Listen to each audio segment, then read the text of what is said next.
Ici, Coach Antoine, ce matin, nous allons parler de la richesse une fois encore. Et pour parler de la richesse, nous allons parler ce matin de l'épargne et de la générosité.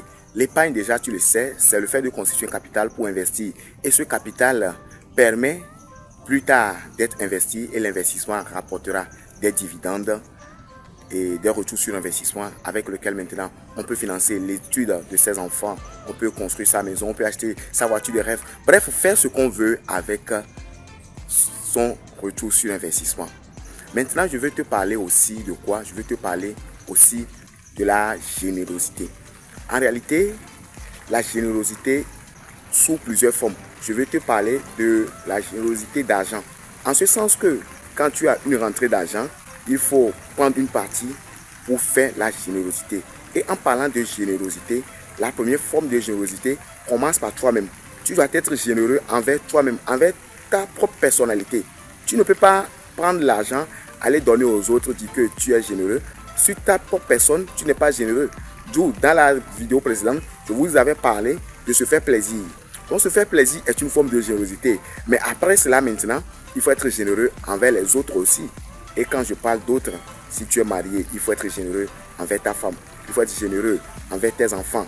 D'abord, parce qu'on dit souvent, on commence par balayer à partir de la maison avant de balayer le dehors. C'est ce qui est dit souvent.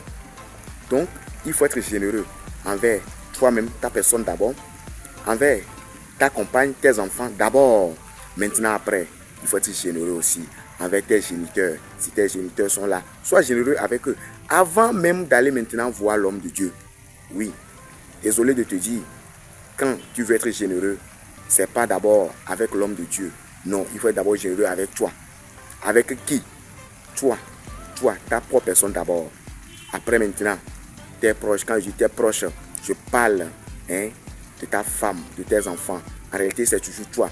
Après maintenant, il faut être généreux envers tes géniteurs, ton papa, ta mère, s'ils sont vivants, il faut être généreux envers eux. C'est juste après eux maintenant qu'il faut être généreux envers qui?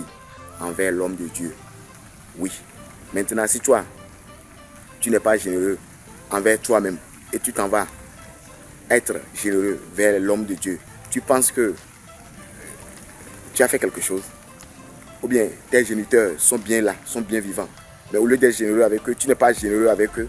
Et tu t'en vas être généreux avec d'autres personnes, avec l'homme de Dieu par exemple. L'homme que tu appelles l'homme de Dieu. Tu t'en vas être généreux avec lui. Tu penses que c'est logique? Tu penses que c'est normal? Donc bon, ta femme et tes enfants sont à la maison. Tu n'es pas généreux avec eux. Mais tu pars pour être généreux avec qui? Avec d'autres ailleurs, au dehors. Est-ce que tu penses que c'est normal? C'est pas normal.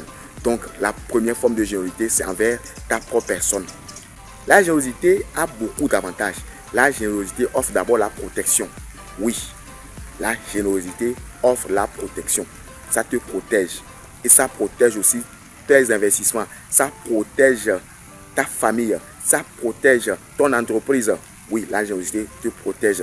Et la générosité ouvre maintenant des portes. Oui, parce qu'on dit, on donnera à celui qui donne. Il faut que l'univers puisse avoir une raison de t'accorder du bien. C'est parce que toi-même en premier, qu'est-ce que tu fais?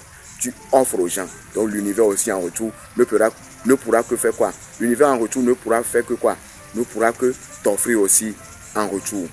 Donc, il y a plusieurs avantages, mais je ne vais citer que ces deux-là pour aujourd'hui. Et plus tard, nous citerons les autres. Ciao, ciao les amis.